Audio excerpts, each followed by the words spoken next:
Hello student, how are you, कैसे हैं आप। मैं हूं आपका अपना मुकेश सर। और डियर स्टूडेंट, हमारा जो है फिजिक्स का चैप्टर 2 कंप्लीट हो चुका है विथ न्यूमेरिकल क्वेश्चंस। ओके, आज हम लोग स्टार्ट करने जा रहे हैं चैप्टर 3 दैट इज विद्युत धारा। क्या है बच्चों? विद्युत धारा। इसको इंग्लिश में बोलते हैं हम लोग इलेक्ट्रिक करंट। क्या बोलते हैं? Electric current. ठीक है, तो हम पढ़ने जा रहे हैं electric current. What is the electric current? सबसे बेसिक, आराम से थोड़ा धैर्य रखिएगा। अध्याय अगर चैप्टर की बात करूं ओवरऑल ठीक है, प्रारंभ में थोड़ा सा बेसिक है, फिर लेंथी है, उसके बाद बहुत बढ़िया है। रेजिस्टेंस पढ़ेंगे, कार्बन कोड पढ़ेंगे, बहुत अच्छा है बच्चों। ठीक है, डोंट वरी, आप टेंशन नहीं लीजिएगा, आप मुझे कोऑपरेट करिए, पूरा समझा देते हैं आपको। ठीक है, तो पहले बेसिक समझाते हैं कि करंट क्या है। What is a current? सबको पता है यार, बहुत दिन से पढ़ा रहा हूं चीजों को। ठीक है, उसी को बार बार बोलते रहता हूं। यदि ये कोई चालक तार है तो इसमें क्या होता है बच्चों? करंट जो है आपका current, what is the current? The flow of rate of charge, आवेश प्रवाह की दर को ही हम लोग क्या कहते हैं? करंट कहते हैं। आवेश प्रवाह की दर को क्या बोल देते हैं? करंट कह देते हैं। रेट, दर, समझना बात को। तो जब दर और रेट आता है बच्चों, तो इसका जो है देखिए ये करंट है, और इसी को ताक्षणिक भी बोलता है। ताक्षणिक, इंस्टेंटेनियस। ठीक है, ताक्षणिक ऐसा करके। तो ताक्षणिक जब भी बात करते हैं ना, तो वहां क्या लग जाता है? डी लग जाता है, D Q by D T.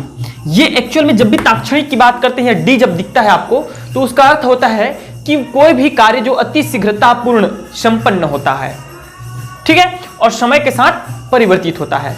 तो the rate of flow of charge, charge की जो प्रवाह है उसमें परिवर्तन हो रहा है।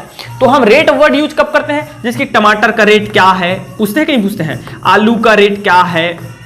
रेट, आलू और टमाटर में भी रेट क्यों पूछा जाता है? रेट का पूछने का अर्थ है क्योंकि इसका समय के अनुसार परिवर्तन हो रहा है। ऐसा कोई भी चीज जो समय के साथ परिवर्तन नहीं होता उसका कोई रेट नहीं होता है। रेट का मतलब ही होता है, और यही है रेट। जब आप टाइम के रिस्पेक्ट में किसी चीज को डिफरेंशिएट कर देते हो, मतलब वो हो जाता है उसका रेट। समझ में आ रहा है? एक और आई आता है, I is equal to Q by T, I is equal to D Q by D T, और एक और आई आता है दैट इज आई एवरेज। ठीक है स्टूडेंट, औसत। तो औसत की जब बात करते हैं तब हम लोग ये शो कर देते हैं इसको, D del Q divided by del T. ये डेल देखो, डेल आप लोग देखे होंगे, डेल सर, डेल ये क्या है सर? समझ रहे हो? जैसे कि हम लोग लेमडा को भी यूज करते हैं, लेमडा लेमडा करते कि नहीं भाई? तो ये सब क्या है सर? दोनों का नाम सेम है। ठीक है, ये बच्चों ऐसा है जिसकी हम लोग का आपका लैटिन लैंग्वेज में आपका ए को हम ऐसा शो करते हैं, कैपिटल को, और स्मॉल को ऐसा, ए स्मॉल ए। वैसे ही हमारा ग्रीक लैंग्वेज में डेल्टा जो कैपिटल होता है इसको ऐसा, और स्मॉल को डेल। समझ रहे हो? अल्फा, बीटा, गामा, डेल्टा या डेल्टा, ये एक पूरा एक वर्णमाला है। समझ में आ रही बातें? तो बच्चों अब देखिएगा, ठीक है, इतना चीज तो आपको समझ में आ गया होगा। The rate of flow of charge is known as क्या चीज? करंट। और सबको पता है कोई भी करंट ऑटोमेटिक प्रवाहित नहीं होता भाई, क्योंकि आवेश जो है ऑटोमेटिक प्रवाहित नहीं होता है। ठीक है, तो हमको क्या करना पड़ता है इसमें? कुछ ना कुछ तो क्या करना पड़ेगा? विभव, पोटेंशियल देना पड़ता है। ठीक है, जो उसको धक्का लगाए, किस चीज को? आवेश को, चार्ज को धक्का लगाए, उसके लिए हमको क्या करना पड़ता है? विभव देना पड़ता है। ठीक है, तो विभव हम किसके द्वारा दे सकते हैं स्टूडेंट? बैटरी है या वैद्युत क्षेत्र के द्वारा। तो जब ही आप क्या देते हो? विभव देते हो, तो आवेश जो है प्रवाहित होने लगता है, और आवेश प्रवाह की दर को ही हम लोग क्या कह देते हैं? करंट कह देते हैं। तो इस पर ज्यादा भी चर्चा नहीं करेंगे। ठीक है, बट ये जानिए कि इसका एसआई यूनिट क्या होता है? एसआई मात्रक। ठीक है, तो इसका एसआई मात्रक होता है स्टूडेंट एम्पियर। हम सबको पता है इसका होता है कूलाम। क्या हो जाता है? कूलाम। और इसका हो जाता है टाइम, सॉरी सेकेंड हो जाता है। ठीक है, कूलम्ब पर सेकेंड। तो कूलम्ब पर सेकेंड एम्पियर। और ये वही एम्पियर है जो आप कक्षा 11वीं में जो 7 मुख्य मात्रक है, जिसके द्वारा हम क्या निकालते हैं? विमी सूत्र निकालते हैं, उन्हीं में से एक है। अब बात कर लेते हैं कि क्या आई एक वेक्टर राशि है, सदिश राशि है? नहीं, it is not a vector quantity, it is a scalar quantity. देखो बच्चों क्या होता है, अब भी आपने देखा सर कि आवेश प्रवाह की दर को हम क्या बोल देते हैं? धारा कह देते हैं। और आवेश तो एक निश्चित डायरेक्शन में ही, क्योंकि देखो अगर ये सपोज मेरा चालक है ना भाई, चालक है, और यहां मैं बैटरी कुछ ऐसा लगा देता हूं, बैटरी कुछ ऐसा लगा देता हूं, कैसे, ऐसे लगा देते हैं, देखो ये प्लस माइनस, तो सबको पता है विद्युत क्षेत्र की डायरेक्शन क्या हो जाएगी, प्लस से माइनस की ओर होती है, सबको पता है। तो इलेक्ट्रॉन की प्रवाह की दिशा क्या हो जाएगी, उसके उल्टा। ये क्या है, विद्युत क्षेत्र की दिशा है, तो इलेक्ट्रॉन प्रवाह की दिशा क्या हो जाएगी स्टूडेंट, उल्टा। तो इस हिसाब से सर इलेक्ट्रॉन इधर प्रवाहित हो रहा है, तो विद्युत धारा को इस प्रकार प्रवाहित होना चाहिए। तो ये तो डायरेक्शन में प्रवाहित हो रहा है ना भाई, निश्चित रूप से बच्चों ये एक डायरेक्शनल क्वांटिटी है, और इसका मैग्नीट्यूड तो होता ही है, जैसे कि हम बोलते हैं ना घर में कितना एम्पियर की धारा बहती है, 5 एम्पियर, है ना, बोलते हैं कि नहीं बोलते भाई।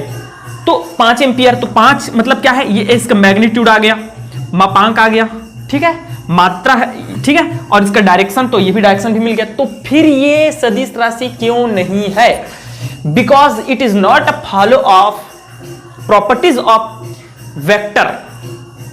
वेक्टर के जो है कुछ कुछ गुण है, जैसे कि योगात्मक गुण है, ठीक है, वैकलन का है, जोड़ने का, घटने का, सब फॉर्मूले होते हैं बच्चों। तो उस फॉर्मूले को जो है ये, ठीक है, गुणन का नियम होता है, योग का नियम होता है, उन नियमों को जो है ये फॉलो नहीं करता। यदि आप मैथ्स के स्टूडेंट होंगे तो आप एकदम धैर्य रखिए, जब आप अध्याय 3 या 4 है, ठीक है, वहां जब जाइएगा तो वहां वेक्टर का एक पूरा चैप्टर है, तो वहां पूरा सब चीज सीख जाओगे आप कि कौन सा राशि वेक्टर होता है और कौन सा नहीं। समझ में आ गया। तो it is not a vector quantity, समझ में आ गया। नेक्स्ट देखते हैं क्या चीज है।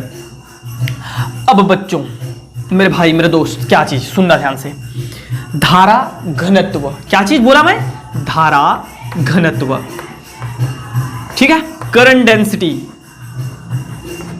तो क्या होता है करंट डेंसिटी, ध्यान से सुनिएगा। कोई भी हम एक चालक तार ले लेते हैं, सपोज करते हैं एक चालक तार है, ठीक है, एक चालक तार है बच्चों। तो इसका आप लोग ये वर्ड बार बार सुनते होंगे, क्या चीज, हाँ, अनुप्रस्थ काट का क्षेत्रफल, ठीक है, समझ, सुनते होंगे, अनुप्रस्थ काट का क्षेत्रफल, क्रॉस सेक्शन एरिया। क्या होता है क्रॉस सेक्शन एरिया, ये देखो यार, ये है क्रॉस सेक्शन एरिया, मतलब बीच से आप दो काट दो। अरे ऐसा कुछ मत समझो, आप ऐसा समझो, देखो मैं क्या बता रहा हूं आपको। खीरा देखे हैं सब लोग, लौकी देखे हैं भाई, तो बीच से एक पतला भाग अगर हम काट के निकाल ले, that is a cross section area. समझ में आ रहा है। तो क्रॉस सेक्शन एरिया ये होता है बच्चों।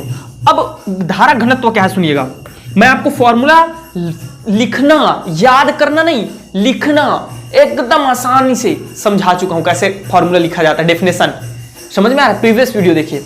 तो क्या हो जाएगा, एकांक क्षेत्रफल से प्रवाहित होने वाली आवेश की मात्रा को, ठीक है, एकांक क्षेत्रफल से प्रवाहित होने वाली आवेश की मात्रा को, सॉरी, धारा को, विद्युत धारा को हम लोग क्या बोलते हैं बच्चों, धारा घनत्व, and it's represented by J, what, J, ठीक है। तो धारा घनत्व क्या क्या हो जाएगा। अब देखो यहां मैंने बैटरी लगाया था, यस सर, अब यहां बैटरी जब लगाया था तो यहां से आवेश भग रहे थे, जा रहे थे, है ना भाई। तो ये एकांक क्षेत्रफल है, क्रॉस सेक्शन एरिया है ए। तो इसमें इससे प्रवाहित होने वाली धारा को ही हम लोग क्या बोलते हैं, एकांक क्षेत्रफल से प्रवाहित होने वाले धारा को हम लोग क्या बोलते हैं, धारा घनत्व कहते हैं। तो इसका आप अगर वो निकालोगे तो एम्पियर क्या हो जाएगा, एम्पियर, और सबको पता है एरिया है, तो ये सेंटीमीटर में हो गया तो मीटर में होगा। अब तार इतना पतला होता है यार, तो मिलीमीटर में भी आ जाता है, एमएम में आता है, सेंटीमीटर में ले सकते हो आप, लेकिन मीटर में लेना अनुपयोगी हो जाएगा। तो सेंटीमीटर स्क्वायर हो जाएगा, that is a centimetre to the power -2। समझ में आ गया बच्चों। तो Z इज इक्वल टू और लिख सकते हो QT divided by A. QT कहां से आ गया, ये देखो, ये I is equal to, sorry यार, I is equal to QT नहीं होता है, Q/T होता है, ठीक है। क्या हो जाता है, Q/T, ये हो जाएगा। इतना चीज आपको समझ में आ गया, ओके। अब देखिए बच्चों, क्या, अब हमारे जो धारा प्रवाहित होता है ना, वो एक्चुअल में 3 प्रकार के आवेशों के द्वारा, बोलिए, या देखिए कैसे 3 प्रकार का मैं कैसे बता रहा हूं, ध्यान से सुनिएगा। आप सबको पता है अगर कोई धातु है, धातु का तार है, तो उसमें हमारा क्या होता है बच्चों, धारा जो प्रवाहित होती है वो होता है इलेक्ट्रॉनों के कारण। किसके कारण, इलेक्ट्रॉन्स के कारण। रीजन क्या है कि इसमें जो हमारे धातु होते हैं उसमें मुक्त इलेक्ट्रॉन पाए जाते हैं, जिसकी सिल्वर है, कॉपर है, एल्यूमिनियम है ना, इन सब में क्या पाया जाता है, मुक्त इलेक्ट्रॉन पाए जाते हैं। धातुओं में मुक्त इलेक्ट्रॉन पाए जाते हैं, और सबसे बढ़िया आपका कंडक्टर कौन है, सिल्वर है। ये तो मैं पहले ही बता चुका हूं, बट इसका यूज इसलिए नहीं करते क्योंकि ये बहुत महंगा आता है ना भाई। तो कॉपर का हम लोग क्या करते हैं, घरेलू परिपथ में कॉपर का यूज करते हैं। तो धातुओं में इलेक्ट्रॉन के कारण हमारा जो है धारा प्रवाहित होता है, ठीक है। लेकिन जब अर्धचालक की बात करते हैं, किस चीज की, अर्धचालक की, सेमीकंडक्टर की, तो वहां हमारा जो धारा प्रवाहित होता है उनमें दो आवेश वाहक होते हैं। आवेश वाहक मतलब आवेश को ले जाने वाले दो चीज होते हैं। क्या क्या हो जाते हैं, अगर इसी के जगह में मेरा कोई अर्धचालक ले लिया, जैसे कि मैं ले लिया सिलिकॉन या जर्मेनियम, तो वहां क्या होता है बच्चों, जैसे ही कोई इलेक्ट्रॉन अपना जगह छोड़ता है, जैसे ही इलेक्ट्रॉन, जैसे कि यहां पे आप बैटरी लगा दीजिए या इसको विद्युत परिपथ से जोड़ दीजिए, तो क्या होगा, ये इलेक्ट्रॉन है, ये इलेक्ट्रॉन क्या कहां चलेगा, इधर चलेगा। तो जैसे ही इलेक्ट्रॉन यहां पे आएगा बच्चों, तो यहां क्या हो जाएगा, यहां इसका स्थान रिक्त हो जाएगा। क्या हो जाता है, रिक्त हो जाता है। और इसी को हम लोग बोलते हैं वॉइड्स, रिक्ति, प्रकोष्ठ, कोष्ठ, गोला, होल, बहुत सारे डिफरेंट नाम से जाना जाता है, ठीक है। लेकिन काम एक ही है। अब इसमें होता क्या है, इसमें धन चार्ज आ जाता है, इसमें प्लस चार्ज आता है, इसमें माइनस चार्ज है एंड इसमें प्लस चार्ज है। इलेक्ट्रॉन है तो माइनस, और धन मतलब ये प्रोटॉन हो जाता है तो धन चार्ज हो जाता है, ठीक है, ये धन चार्ज हो जाता है। तो इसमें दो जो है आवेशवाहक तत्व होते हैं, इलेक्ट्रॉन एंड प्रोटॉन या होल। रिक्ति समझ में आ गया, किसमें, अर्धचालक में, जैसे कि आपको मैं पढ़ा चुका हूं एन टाइप, पी टाइप, किसमें, केमिस्ट्री में, अध्याय 1 में, फर्स्ट में ही। और हम इसको विस्तार से, बहुत विस्तार से पढ़ने वाले हैं, किसमें, आपके लास्ट अध्याय है, ठीक है, अर्धचालक ऐसा कुछ है, लास्ट तरफ है, तो उधर देख लीजिएगा आप लोग, ठीक है। तीसरा एक और होता है आवेशवाहक, एक और होता है स्टूडेंट, वो होता है जैसे कि अभी हमने केमिस्ट्री में पढ़ा है विलयन। तो जब भी किसी विलयन में हमारा, तो विलयन जैसे कि सोडियम क्लोराइड विलयन है, तो सोडियम क्लोराइड विलयन मतलब क्या समझते हो, धन आवेश एंड ऋण आवेश।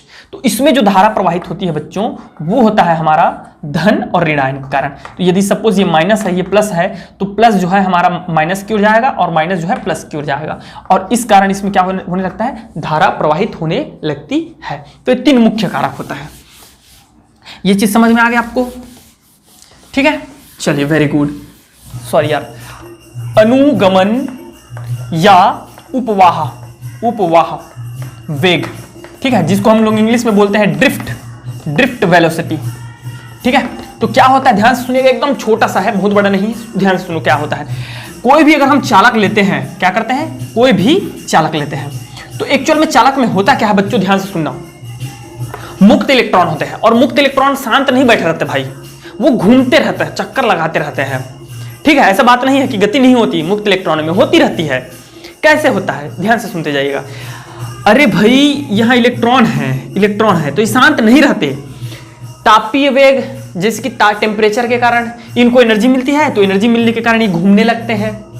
और कोई भी वस्तु अगर वो अस्तित्व में है तो उसमें एनर्जी होती ही होती है, ऐसा कुछ नहीं है कि उसमें एनर्जी नहीं होती, ठीक है। तो ये क्या कर रहा होता है, ये पहले भी गमन कर रहा होता है, लेकिन इसका जो वेग जो होता है बच्चों, वो जिग जैग होता है, टेढ़ा मेढ़ा होता है। इसका रास्ता क्या होता है, टेढ़ा मेढ़ा होता है। इसी कारण इसमें धारा प्रवाहित नहीं होती जब तक इसको विद्युत क्षेत्र से जोड़ा नहीं जाता।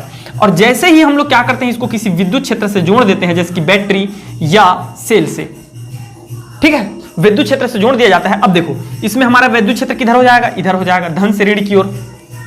इतना चीज समझ में आ गया। तो ये क्या होता है बच्चों, ये जो पहले यहां जा रहा था वो कहां जाएगा पता है, सीधा सीधा सीधा सीधा यहां आ जाएगा, और ये कहां चला जाएगा, यहां, और ये वाला बच्चों सीधा यहां पहुंच जाएगा। समझ में आ रहा है, मतलब ये धीरे धीरे करके क्या हो जाएंगे, अरेंज हो जाएंगे इस प्रकार।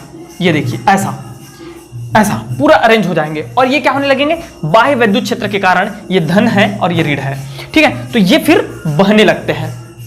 तो अनुगमन वेग क्या है, what is the drift velocity. जब किसी चालक में वैद्युत क्षेत्र लगाया जाता है तो इलेक्ट्रॉन की प्रवाह की दिशा या इलेक्ट्रॉनों के औसत वेग को ही हम लोग बोलते हैं ड्रिफ्ट वेलोसिटी, अनुगमन वेग, और इसे Vd से प्रदर्शित किया जाता है, ठीक है बच्चों। इसको किससे प्रदर्शित करते हैं, Vd से प्रदर्शित किया जाता है। तो ये होता है अनुगमन वेग। अब यहां से हमारा जो है मेन क्लास चालू होता है अनुगमन वेग का व्यंजक। ध्यान से देखिएगा, अनुगमन वेग का व्यंजक, अनुगमन वेग का व्यंजक। तो क्या होता है अनुगमन वेग का व्यंजक, इधर देखो सब लोग। मान लो बच्चों मेरे पास एक चालक है चालक तार है जिसकी लंबाई l है और इसके क्रॉस सेक्शन एरिया का मान जो है, सपोज करते हैं क्रॉस सेक्शन एरिया का मान, इधर बना देता हूं मैं, क्रॉस सेक्शन एरिया का मान a है। ओके, और इसको बाह्य वैद्युत क्षेत्र से जोड़ा जाता है कुछ इस प्रकार, बैटरी ले लीजिए या कुछ कोई भी चीज ले लीजिए, और इसमें जो वैद्युत क्षेत्र की दिशा है बच्चों वो इस दिशा में है। ठीक है, तो हमारा जो इलेक्ट्रॉन है उसकी प्रवाह दिशा किधर हो जाएगी, उसकी प्रवाह की दिशा हो जाएगी इधर। ठीक है, इस प्रकार ये जो है हमारा इलेक्ट्रॉन जो है प्रवाहित होगा, क्योंकि इलेक्ट्रॉन क्या होगा, धन सिरे से आकर्षित होगा और ऋण सिरे से प्रतिकर्षित होगा। ठीक है, तो जिसके कारण इसमें क्या आ जाता है, वीडी वेलोसिटी, ड्रिफ्ट वेलोसिटी उत्पन्न हो जाती है। तो ये रहा वर्णन। ठीक है, अब देखिए, अतः चालक का आयतन, चालक माना कि चालक तार का लंबाई l है एवं क्षेत्रफल a है। अतः आयतन क्या हो जाएगा बच्चों, आयतन जो होता है, वॉल्यूम होता है, वो होता है क्षेत्रफल गुणित लंबाई। अगर चौड़ाई रहता है तो क्षेत्रफल गुणित चौड़ाई, तो ये हमारा हो जाता है AL। क्या हो जाएगा, AL क्या हो जाएगी इसकी आयतन। अब देखो, ध्यान से देखते जाना सब लोग, ठीक है, केयरफुली क्या कर रहे हैं। सपोज करो, माना कि चालक में आवेश की मात्रा, क्या चीज, आवेश की मात्रा n है। क्या बच्चों, n है। अतः चालक में कुल आवेश, तो कुल आवेश क्या हो जाएगा, चालक में कुल आवेश जो हो जाएगा वो हो जाएगा आपका, देखो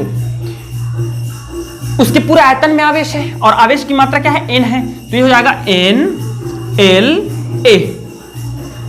होगा कि नहीं होगा भाई, उसके आयतन में है पूरा, तो NLA। और चूंकि प्रत्येक जो है हमारा आवेश जो होता है वो होता है बच्चों E। क्या हो जाता है, E। ये एक्चुअल में ना आवेश की मात्रा जो हो जाएगी वो हो जाएगी NE क्या है, आवेश की मात्रा, इधर सुनो ध्यान से, सब लोग को समझ में आ जाएगा। आवेश की मात्रा Q is equal to NE, ये मैं पहले भी चैप्टर में पढ़ाया हूं, नहीं समझ में आता इधर देखो यार। Q इज इक्वल टू क्या होता है, NE होता है। कैसे होता है भाई, वास्तव में आवेश जो होता है वो इलेक्ट्रॉनों का समूह को हम लोग क्या बोल देते हैं, आवेश बोलते हैं। इलेक्ट्रॉनों के समूह को क्या कहते हैं, आवेश कहते हैं, क्योंकि हमें एक इलेक्ट्रॉन का मान पता होता है बच्चों, 1.6 multiply 10 to the power minus 19 coulomb होता है कि नहीं।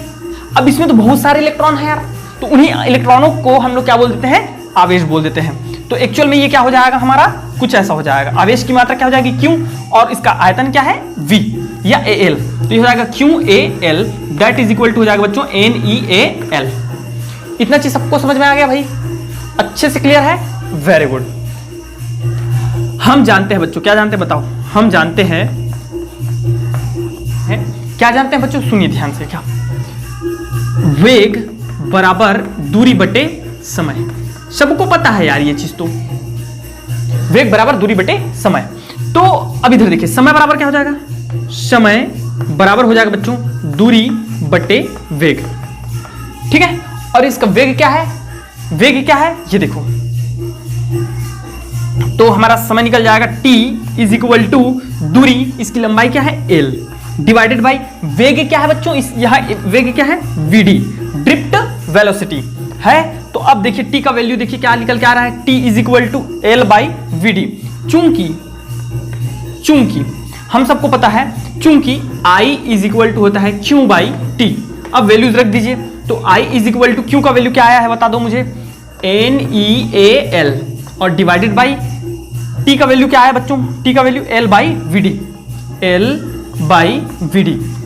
ठीक है, इसको ऊपर लेके जाइए, तो ये हो जाएगा I इज इक्वल टू हमारा निकल के आ जाएगा NEAL, ये ऊपर चला जाएगा L इंटू VD होगा बच्चों। तो L से L कैंसिल आउट हो गया, सबको दिख रहा है ना, L से L कट जाएगा, तो हमारा I का वैल्यू क्या आ जाएगा, I इज इक्वल टू हमारा आ जाएगा NEAVD। सबको समझ में आ गया। तो ये है हमारा, अभी अनुगमन वेग का व्यंजक निकालना है, ठीक है, लेकिन उससे पहले धारा का व्यंजक है ये, बहुत लंबा है ये डेरिवेशन, समझ में आ रहा है। पहले ये काम कीजिएगा, अनुगमन वेग का व्यंजक नहीं लिख करके क्या लिख दीजिएगा, अनुगमन वेग और धारा में संबंध, और धारा में संबंध।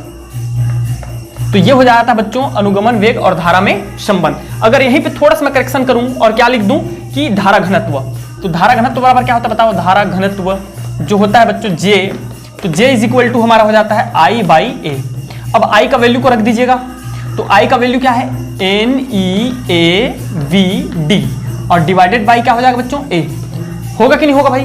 तो A से A कट गया, A से A कट गया, तो फाइनली हमारा क्या आ जाएगा बच्चों बोलो, J इज इक्वल टू, देख कर लेके थोड़ा सा लिख लीजिएगा, NeA, सॉरी A तो कट गया, NeVD हो गया। तो ये आ गया हमारा धारा घनत्व का व्यंजक, पूरा नोट कर लीजिएगा अच्छे से, सबको क्लियर है। अब मैं इसको मिटा रहा हूं, अब हम लोग निकालेंगे अनुगमन वेग और अनुगमन वेग का व्यंजक, ठीक है। चलिए ओके, तो ये आ गया हमारा क्या चीज बोल दो, धारा का और अनुगमन वेग का व्यंजक।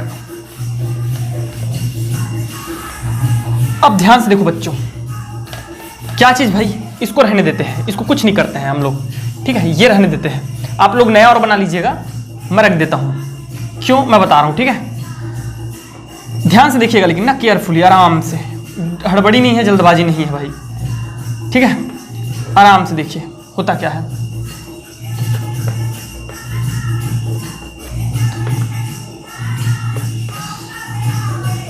चीजें वही है बच्चों, चीजें वही है, कहां से परिवर्तन आएगा देखो, वही लिखना है आपको। माना कि एक चालक है जिसकी लंबाई L है, जिसका क्षेत्रफल अनुप्रस्थ काट का क्षेत्रफल A है, जिस पर वैद्युत क्षेत्र E लगाया जाता है। क्या लगाया जाता है, वैद्युत क्षेत्र E लगाया जाता है, जिसके कारण उसके इलेक्ट्रॉन पर बल, वैद्युत बल लगने लगता है, और उस बल का मान होता है बच्चों, वैद्युत बल लगने लगता है, वैद्युत बल F इज इक्वल टू देखो ऐसे निकालेंगे आप लोग, वैद्युत क्षेत्र की तीव्रता क्या है, एकांक आवेश पर लगने वाला बल, होता है कि नहीं। अब हम यहां एक इलेक्ट्रॉन की बात कर रहे हैं, तो एक इलेक्ट्रॉन की बात कर रहे हैं तो ये E हो जाएगा, तो that F is equal to क्या हो जाएगा बच्चों बोलो, E कैपिटल E, होगा कि नहीं होगा। तो मैं यहां क्या लिख दूंगा, E कैपिटल E। तो एक इलेक्ट्रॉन पर लगने वाला बल, वैद्युत बल F is equal to small e and capital E, where E is electron and E is electric field. और इसका जो डायरेक्शन होता है बच्चों देखो, देखो वैद्युत क्षेत्र उधर लग रहा है और इलेक्ट्रॉन इधर जा रहा है, तो इसका जो मान होता है वो ऋणात्मक होता है। इक्वेशन नंबर 1, ठीक है। माना कि, सपोज करो, माना कि इलेक्ट्रॉन का द्रव्यमान m है और वैद्युत क्षेत्र लगाने पर त्वरण A उत्पन्न हो जाता है। कैसे बच्चों, ये देखो भाई, पहले वो दूसरे वेग से चल रहा था, अपने वेग से चल रहा था, ठीक है। आपने क्या किया, उस पर वैद्युत क्षेत्र लगा दिया, तो वैद्युत क्षेत्र लगाने के कारण वो वेग जो है परिवर्तित हो रहा है, तो वेग के परिवर्तन को ही हम लोग क्या बोलते हैं, that is acceleration. The change of velocity is known as acceleration. तो इसके वेग में क्या हो रहा है, परिवर्तन हो रहा है, उसको हम लोग क्या बोल देते हैं, एक्सीलरेशन बोल देते हैं। तो त्वरण A उत्पन्न हो जाता है। तो सबको पता है F इज इक्वल टू होता है ma, होता है कि नहीं होता है। तो त्वरण का वैल्यू निकालेंगे बच्चों, तो A इज इक्वल टू निकल के आ जाएगा हमारा F बाई m, और F का वैल्यू बता दीजिए मुझे क्या है। F का वैल्यू जो दे रखा है -E capital E divided by m। समझ में आ गया, इक्वेशन नंबर 2। ओके, अब देखना टर्निंग पॉइंट यहां से आता है, गति के नियम से, या इधर देख लीजिएगा। पहले बच्चों क्या था, देखना ध्यान से, ये जो वेग है ये इसकी प्रारंभिक वेग है। प्रारंभिक वेग माना कि इलेक्ट्रॉन का प्रारंभिक वेग u है, एवं वैद्युत क्षेत्र के कारण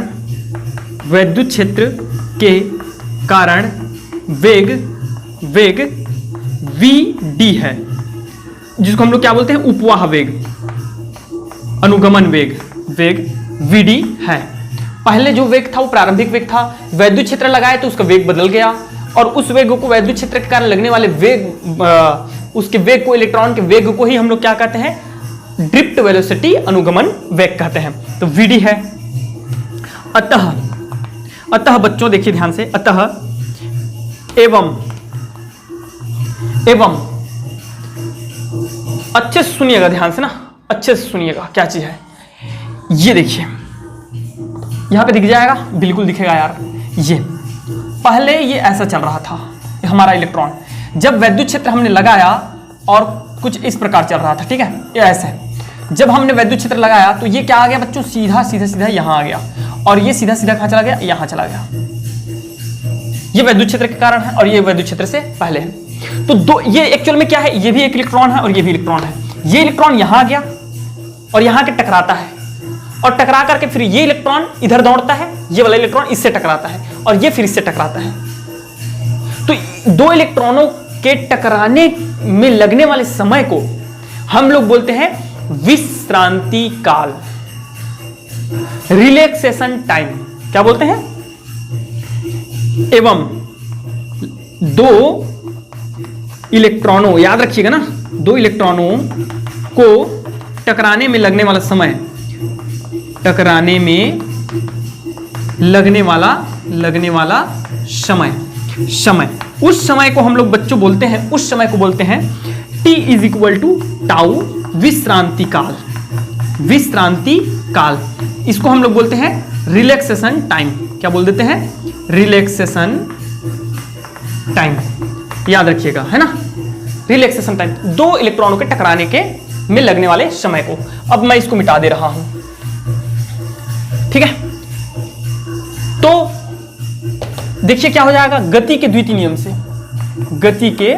द्वितीय नियम जो भी नियम रहे गति के नियम से, द्वितीय नियम ही है। क्या है बच्चों बोलो? V is equal to U plus A T. सबको पता है ये होता है, ठीक है। वैल्यू रखते जाइए, हम सबको पता है भाई, ठीक है। U प्रारंभिक वेग, U इज इक्वल टू 0 प्रारंभिक वेग, ठीक है। और V is equal to V D अनुगमन वेग, ठीक है। T is equal to tau विश्रांति काल होता है कि नहीं। इन सभी वैल्यूज को यहां पे रख दीजिए इक्वेशन नंबर 3 में रख दो भाई। क्या हो जाएगा? V के जगह में रख देंगे VD that is equal to U के जगह में 0 प्लस A के जगह में क्या रख देंगे बच्चों? A रहने दीजिए फिलहाल, और टाउ हो जाएगा। हो गया। अब देखो क्या, अब देखो भाई इक्वेशन नंबर 4,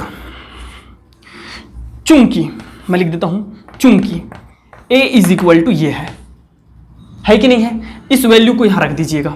तो VD that is equal to हमारा हो जाएगा, A का वैल्यू क्या आ जाएगा? Minus E capital E divided by M, और ये हो जाएगा टाउ। तो ये हो जाता है हमारा अनुगमन वेग का व्यंजक। औसत अनुगमन वेग जब निकालोगे आप, औसत अनुगमन वेग, तो यहां माइनस जो है वो हट जाता है और पॉजिटिव आ जाता है। VD इज इक्वल टू ये कुछ इस प्रकार, टाउ डिवाइडेड बाई M। ठीक है भाई, ठीक है। ये चीज सबको समझ में आ गई, अच्छे से क्लियर है ना। यह है अनुगमन वेग का व्यंजक। यहां छोटा सा करेक्शन आता है यार, छोटा सा करेक्शन। कैसे करेक्शन आता है इधर देख लो। E इज इक्वल टू, मैं एक चीज लिख देता हूं, E is equal to V by L। अब बोलोगे सर इसको तो हमने कभी पढ़ा नहीं है भाई, तो प्रीवियस वीडियो देख लो ना, फिर नहीं पढ़े होंगे तो पढ़ लोगे, और क्या है। हम सबको पता है विभव क्या है। एकांक आवेश को किसी बिंदु से या अनंत से किसी बिंदु तक लाने में किया गया कार्य। चलो मैं इसके जगह में रख देता हूं इस चीज को, नहीं समझ में आता है अभी मैं समझा देता हूं। तो W बाई क्या हो जाएगा? QL हो जाएगा। और कार्य क्या है बच्चों? कार्य क्या है? बल गुणित विस्थापन। और कितना विस्थापन भाई? हम एक आवेश को कहां से कहां ले जा रहे हैं? एक सिरे से दूसरे सिरे तक, चालक के एक सिरे से दूसरे सिरे तक, मतलब हम कितना विस्थापित कर रहे हैं? L। तो वर्क बराबर हो जाता है बल गुणित विस्थापन, FL divided by QL। L से L काट दीजिएगा तो E इज इक्वल टू क्या आ गया? F by Q।